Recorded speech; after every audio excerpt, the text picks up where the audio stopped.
करते हैं पैसा कमाने की, तो दो ऑप्शंस हमको क्लियर कट समझ आते हैं, एक है जॉब, एक है बिजनेस। हम इसकी बात नहीं करेंगे। तीसरा ऑप्शन एक और है जो यूट्यूब पर भरा पड़ा है कि ये कर लो, ये करने से इतना पैसा कमा लोगे, उसको भी हटा देते हैं। मतलब इस सेशन का टॉपिक कर देते हैं how to make money without doing anything.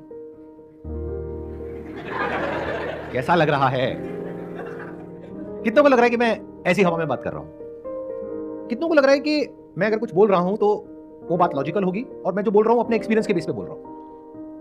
मतलब इतना विश्वास है आप लोगों को मेरे ऊपर कि यहां पर मैं किसी नए स्कैम को शुरू नहीं कर रहा हूं। मतलब ये नहीं है सेशन के एंड में मैं आपको कहूंगा कि निकालो 1000 रुपए 1000 रुपए 1000 रुपए 1000 रुपए 1000 रुपए और मैं आपको कहूंगा यहां पे पैसा लगा दो, मुझे दे दो और वो पैसा इतना हो जाएगा। ऐसा कुछ तो आपको नहीं लग रहा ना कि यहां पर होने वाला है?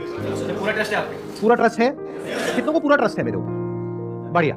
टॉपिक ये है कि how to make money, and when I am talking about money, I am not talking about little money, I am talking about a lot of money without doing anything. इसमें आगे बढ़ने से पहले आपको समझना होगा the concept of compound interest. कितने लोगों को समझ आता है? कितने लोगों को समझ नहीं आता है? ठीक है, तो यहीं से शुरू करते हैं। एल्बर्ट आइंस्टाइन का नाम कितनों ने सुना है? आप में से सबने सुना है। एल्बर्ट आइंस्टाइन ने कहा है कि compound interest is the 8th wonder of the world. 7 wonders हमको पता है, तो 8वां जो अजूबा है वो है कंपाउंड इंटरेस्ट। जिसको इसकी नॉलेज है वो इतना अमीर हो सकता है जिसकी कोई हद नहीं है, और जिसको इसकी नॉलेज नहीं है वो इतना गरीब हो सकता है उसकी भी कोई हद नहीं है। और 99% लोगों को अगर इसकी नॉलेज है भी तो ऊपर लेवल पर है। जिन्होंने हाथ अभी ऊपर भी किया था ना, उनको भी बहुत बेसिक सी नॉलेज है, डीपली नहीं समझते हैं। एक क्वेश्चन पूछता हूं आप लोगों से। चेस में 64 स्क्वायर्स होते हैं, तो मान लो अगर हम पहले स्क्वायर के ऊपर 1 चावल का दाना रखें, अगले स्क्वायर के ऊपर 2 चावल के दाने रखें, तीसरे पे 4 दाने रखें, चौथे पे 8 दाने रखें। अगर इस तरीके से हम करते जाएं तो एंड तक पहुंचते यानी जब हम लास्ट स्क्वायर पे पहुंचेंगे तो कितने चावल के दाने होंगे? Near about Approx 1 lakh sir. 1 lakh के आसपास। Yes sir. Anybody else? Sir, I think more than 10 lakh. 10 lakh से ऊपर हो जाएंगे? Yes, sir. तो मतलब आपका जो दिमाग चल रहा है वो चल रहा है मैक्सिमम लाखों तक, और अगर किसी का दिमाग चलेगा तो वो चल जाएगा करोड़ों तक। क्या हो अगर मैं कहूं कि जब तक आप आखिरी उस पर पहुंचोगे, जो आखिरी बॉक्स है, तो वहां पर आपको चाहिएंगे 18 जीरो। कितने करोड़ होते हैं ये? बोल तक नहीं पा रहे हो, इतने चावल के दाने हो जाएंगे वहां पर। इससे क्या समझ आ रहा है कि compounding is actually the 8th wonder of the world. जिसको इसके बारे में नहीं पता था या जिसको पता भी था, उसने भी इमेजिन नहीं किया होगा कि इतना बढ़ जाएगा। उसने सोचा होगा मैक्सिमम कुछ करोड़ हो जाएंगे, 50 करोड़ हो जाएंगे, 100 करोड़ हो जाएंगे, 1000 करोड़ हो जाएंगे। ये तो उससे भी बहुत ज्यादा है।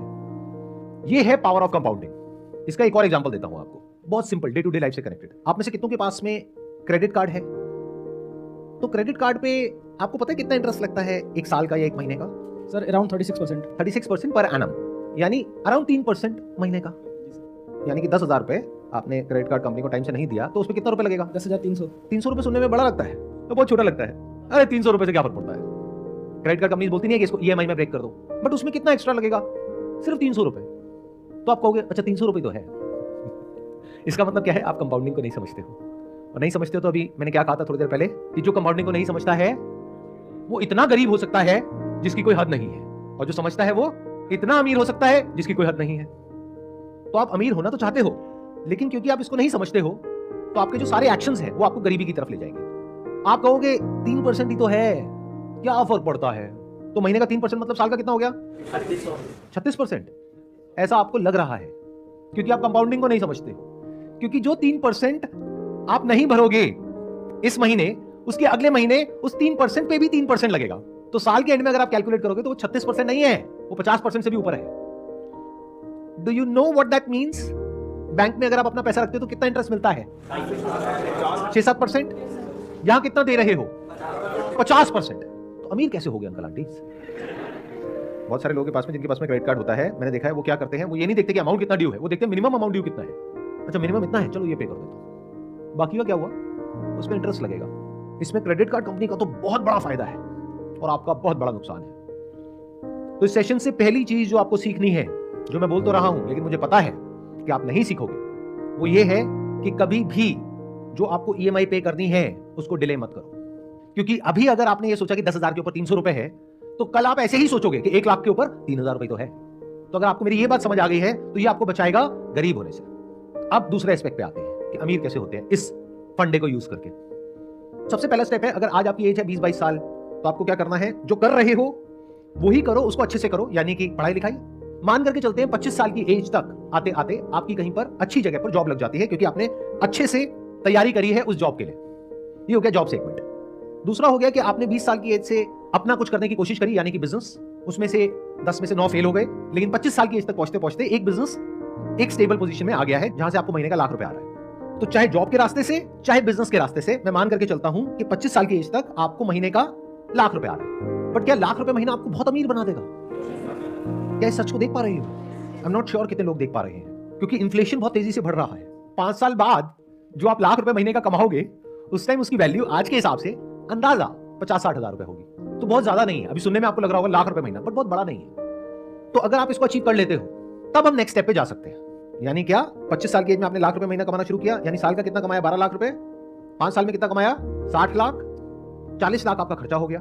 20 लाख आपने बचाया, वो भी अगर बहुत सेंसिबली आपने अपने खर्चों को कंट्रोल किया तब। अगर बेवकूफों की तरह किया तो कुछ नहीं बचने वाला, उल्टा उस वक्त आप कर्जे में हो गए। लेकिन अगर तरीके से जिया, सेंसिबली जिया, बिना अपने आसपास में लोगों को देखे कि वो क्या कर रहे हैं, बल्कि इस गोल के साथ में कि मेरे पास में 30 साल की एज में 20 लाख की सेविंग होनी चाहिए। क्या ये रियलिस्टिक है, या आप कहते हो नहीं इतना भी नहीं हो सकता? अगर इतना भी नहीं हो सकता है तो पहले इसको पॉसिबल करो, फिर बारी आएगी कि how to make money without doing anything.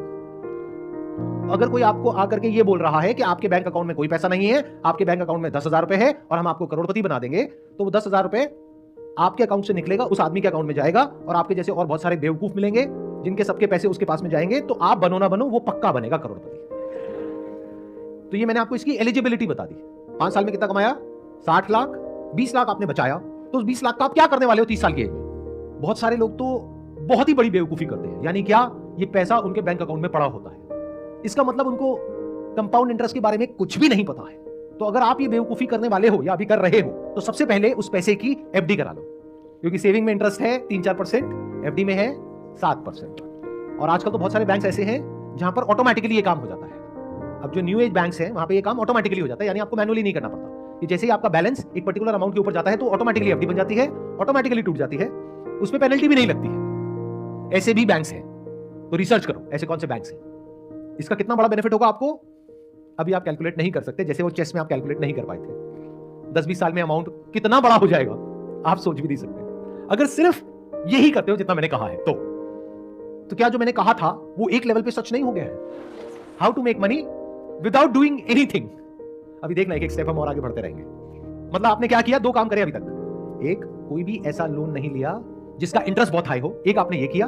दूसरा, पैसे को आइडल नहीं छोड़ा, अपने सेविंग्स अकाउंट में या करंट अकाउंट में उसकी एफडी करा ली। अगर सिर्फ ये 2 काम करे तो you are already making a lot of money without doing anything. लेकिन अब आप कहते हो कि नहीं सर, ये जो तरीका आपने बताया इसमें मैं समझ रहा हूं कि मैं पैसा कमाऊंगा, लेकिन मैं और कमाना चाहता हूं, तो उसका क्या तरीका है? तो अब ध्यान से समझना कि पैसा कमाते कैसे हैं, यानी वेल्थ कैसे क्रिएट होती है। अपना एग्जांपल दूं, उससे आई थिंक आप ज्यादा अच्छे से रिलेट कर पाओगे। हमारा जो बिजनेस है वो है स्टॉक फोटोग्राफी का। आप में से कुछ लोगों को पता होगा, कुछ को नहीं पता होगा, क्योंकि उसके बारे में मैं बात नहीं करता अपने सेशंस में। बट शॉर्ट में बता देता हूं वहां पे हम क्या करते हैं। हम कुछ इमेजेस प्रोड्यूस करते हैं या फोटोग्राफर से लेते हैं, फिर उसको आगे उसका लाइसेंस देते हैं बड़े बड़े ब्रांड्स को। तो जितनी भी आप एड्स देखते हो न्यूज़पेपर्स में, मैगजीन्स में, ऑनलाइन ऑफलाइन, उसमें जो बड़े बड़े ब्रांड्स की जो एड्स होती हैं, जहां पर कुछ मॉडल्स होते हैं, मान लो कुछ फैमिलीज हैं, कपल्स हैं, वो जो फोटोग्राफ्स हैं, वो there is a strong possibility वो हमसे लेते हैं अगर वहां पर कोई इंडियन फेस है तो, क्योंकि इंडियन फेसेस की हमारी पूरे वर्ल्ड की सबसे बड़ी कलेक्शन है। लेकिन आने वाले टाइम में इस बिजनेस के ऊपर एक बहुत बड़ा थ्रेट है because of AI, artificial intelligence. क्योंकि अब क्या हो रहा है, बहुत सारे ऐसे सॉफ्टवेयर आ गए हैं, बहुत सारे ऐसे प्लेटफॉर्म्स आ गए हैं जैसे मिड जर्नी है, जहां पर कि आप जाओ और कुछ प्रॉम्प्ट दो और वो आपको बिल्कुल रियलिस्टिक इमेजेस बना करके दे देगा। तो अगर वो इमेजेस वहां से आपको फ्री में मिल जाएगी, ऑलमोस्ट फ्री में मिल जाएगी, तो कोई हमसे इमेजेस क्यों खरीदेगा? देखो, तीनों सिनेरियोस पकड़ लेते हैं कि मेरे अपने बिजनेस में कितने रिटर्न आने वाले हैं गोइंग फॉरवर्ड अगले 5-10 साल में। या तो 0%, या अगर कुछ बहुत कमाल का हमने कर दिया जो हम कर रहे हैं तो 10%। और अगर हम इस थ्रेट को ढंग से मैनेज नहीं कर पाए, यानी जो एआई की वजह से हमारे बिजनेस पे थ्रेट है उसको हम ढंग से मैनेज नहीं कर पाए, तो बिजनेस हो सकता है 10% से गिरने लग जाए हर साल का। तो मैंने कैलकुलेशंस करी कि अगर मेरे पास में इतना अमाउंट है, अगर उसको मैं अपने बिजनेस में लगाता हूं तो वहां पे in the best case scenario return आएगी 10%। तो क्या कहीं कोई और बिजनेस है जहां पर मैं पैसा लगाता हूं तो रिटर्न आएगी 25 से 30%? तो उस बिजनेस में पैसा लगाना बेटर है या अपने बिजनेस में पैसा लगाना बेटर है? Does it making some sense to you guys? अब मैं कुछ ऐसा बोलने वाला हूं जो हो सकता है आप लोगों की जो सोच है उससे बहुत अलग है, लेकिन अगर समझोगे डीपली मेरी बात को तो समझ पाओगे मैं किस एंगल से क्या बोल रहा हूं। हम जब भी स्टॉक मार्केट का नाम सुनते हैं तो हम सबके माइंड में क्या थॉट्स आते हैं? जुआ है, सट्टा बाजार है, रिस्की है, जो पूरी तरह से झूठ नहीं है, क्योंकि बहुत सारे लोग इसको इसी तरीके से देखते हैं। किसी ने कहा ये शेयर ऊपर जाने वाला है, खरीद लिया, और ये तो नीचे चला गया, अब क्या करें? नहीं, अब जब वापस से उस भाव पे आएगा तब बेचेंगे, अब वो आधा रह गया, अब क्या करें? नहीं, अभी भी उसको तभी बेचेंगे जब वो वहां पे आएगा, अब वो 10 गुना कम हो गया, अब क्या करें? बैठे हैं और रो रहे हैं, और अपने आसपास में लोगों को कह रहे हैं बिल्कुल बेकार है, और अपने बच्चों को भी ये कह रहे हैं बिल्कुल दूर रहना इससे, कुछ नहीं पड़ा इस सब में। ऐसा ही है, जबकि स्टॉक मार्केट ये नहीं है। यानी कि शॉर्ट टर्म में दुनिया की कोई ताकत प्रेडिक्ट नहीं कर सकती है कि जो स्टॉक मार्केट है वो ऊपर जाने वाला है या नीचे जाने वाला है, या कोई पर्टिकुलर स्टॉक ऊपर जाने वाला है या नीचे जाने वाला है।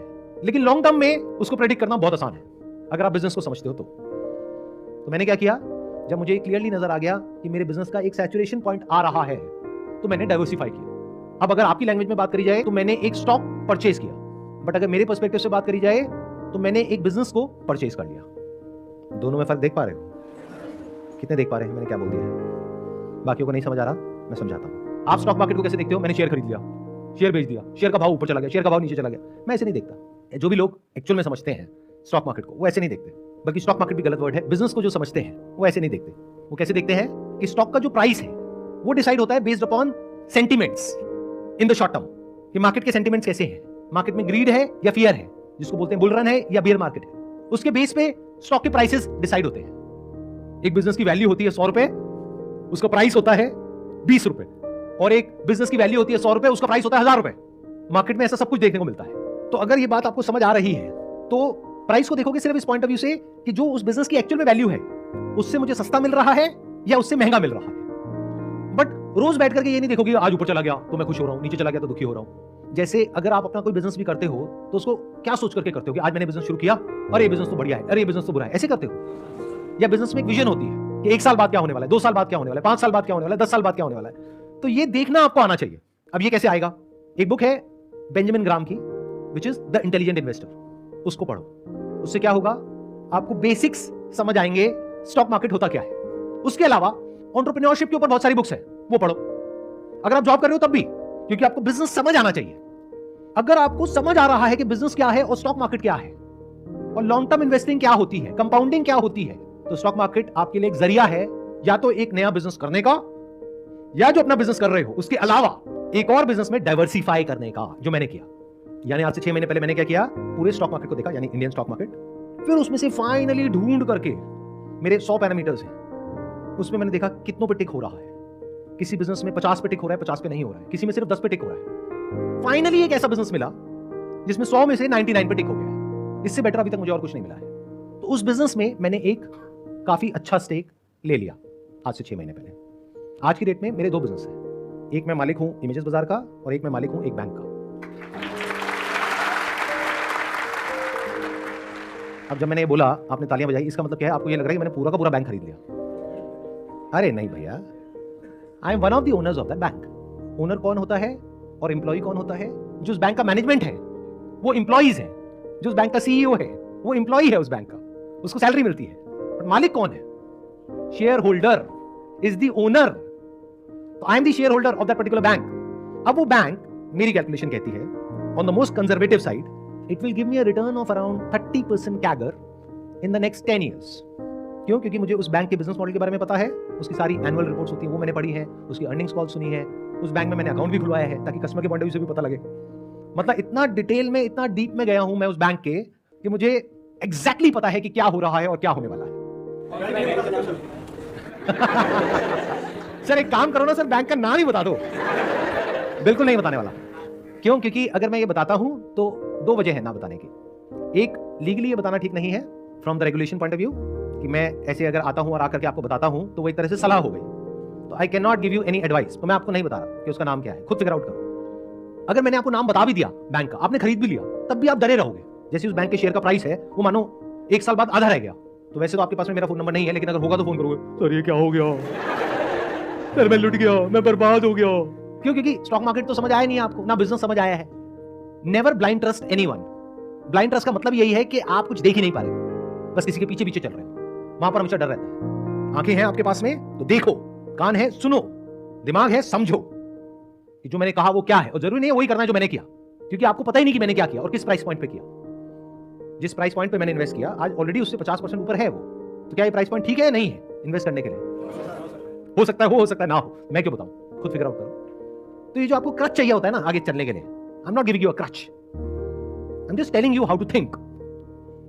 मतलब आपको सब कुछ पता होना चाहिए उस इंडस्ट्री के बारे में, उस पर्टिकुलर कंपनी के बारे में, उसके प्रमोटर्स के बारे में, बिजनेस के बारे में आपको समझ आना चाहिए कि बिजनेस क्या है, क्या हो रहा है, कैसे होने वाला है, अभी वो बिजनेस किस फेज में है।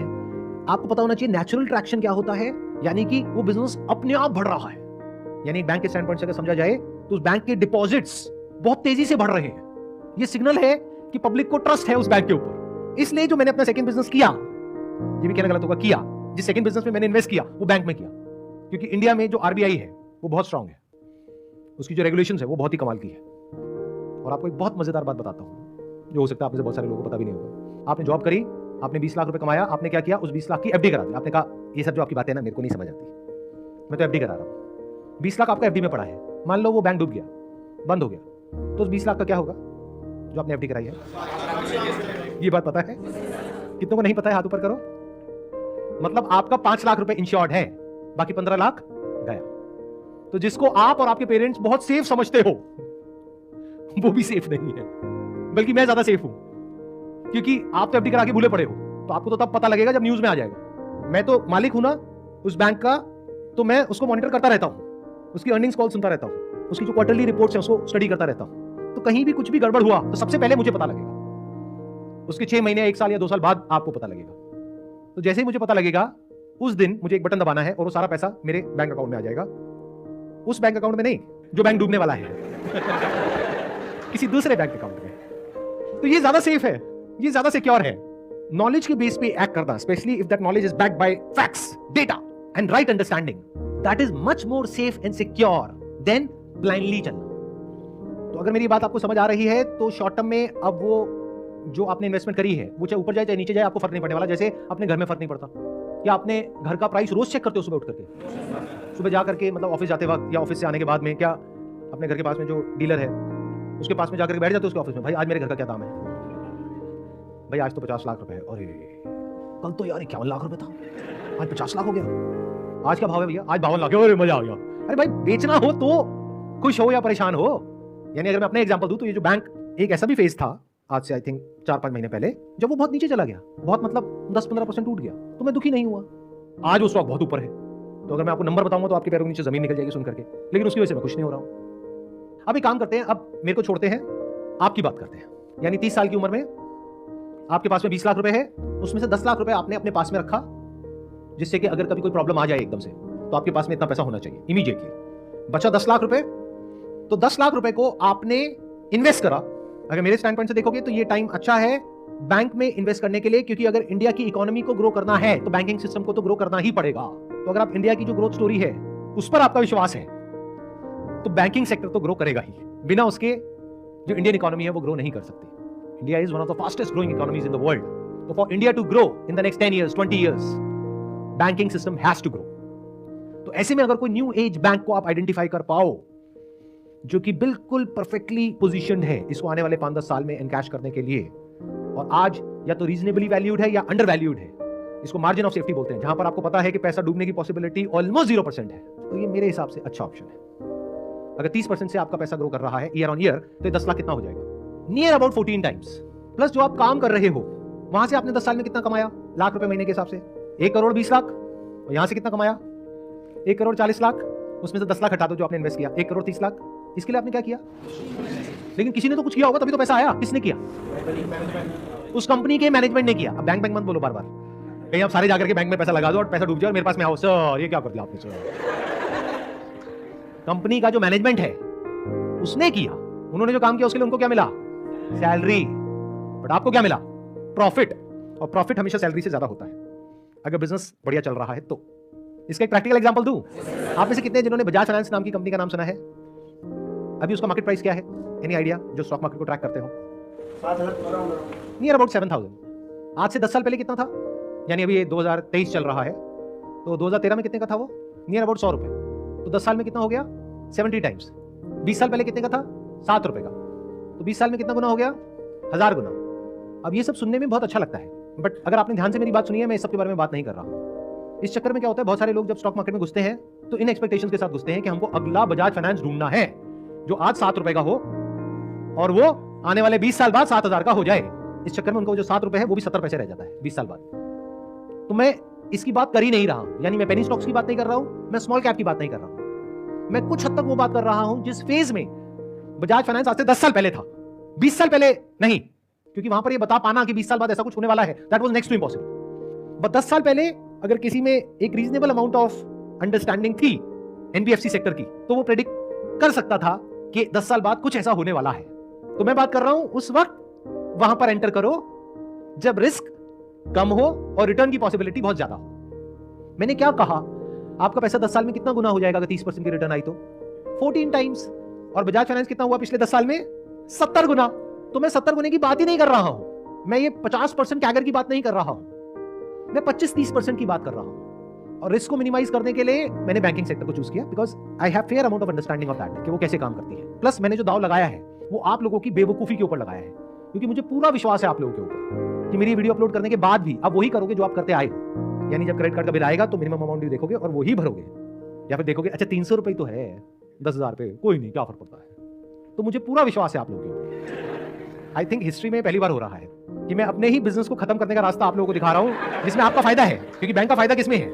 जब आप महंगे से महंगे इंटरेस्ट पे लोन लो ज्यादा से ज्यादा, तब बैंक कमाएगा, तब मैं कमाऊंगा, because I am the owner of that bank. मेरा फायदा इसमें है। लेकिन मैंने अपने नुकसान की बात कर दी है। मैंने जो आपको कहा अगर आपने एक्चुअल में वो कर दिया या सबने वो कर दिया तो मैं तो लॉस में चला जाऊंगा। क्यों? क्योंकि आपका जो पैसा सेविंग्स अकाउंट में पड़ा है उसको उठा के आपने एफडी करा दिया, एफडी में आपको मिल गया 7%, ऊपर से आपने महंगे लोन लेना बंद कर दिए, प्लस बैंक के अपने खर्चे भी तो हैं, इंप्लॉइज हैं, सैलरीज हैं, ब्रांचेस हैं, उसका रेंट है, तो बैंक ने क्या कमाया? तो मैं लॉस में चला गया। लेकिन मुझे पता है ये सब जो मैंने कहा है आप ऐसा कुछ भी नहीं करोगे। फिर आप कहोगे कह क्यों रहे हो? अरे ऐसे ही मेरी आदत है सच बोलने की, इसी में तो मजा है।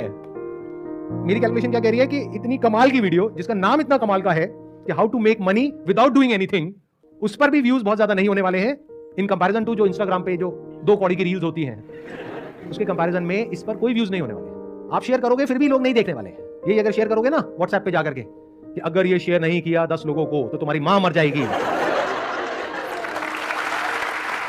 तो वो पूरे इंडिया में फैल जाएगा। तो देखते हैं क्या होता है। 10 साल बाद मैं एक और वीडियो बनाऊंगा इसका पार्ट 2, और आपको एग्जैक्ट बताऊंगा कि मैंने जो इन्वेस्टमेंट करी उसका कितना गुना हुआ। Thank you so much for coming, wish you all the best.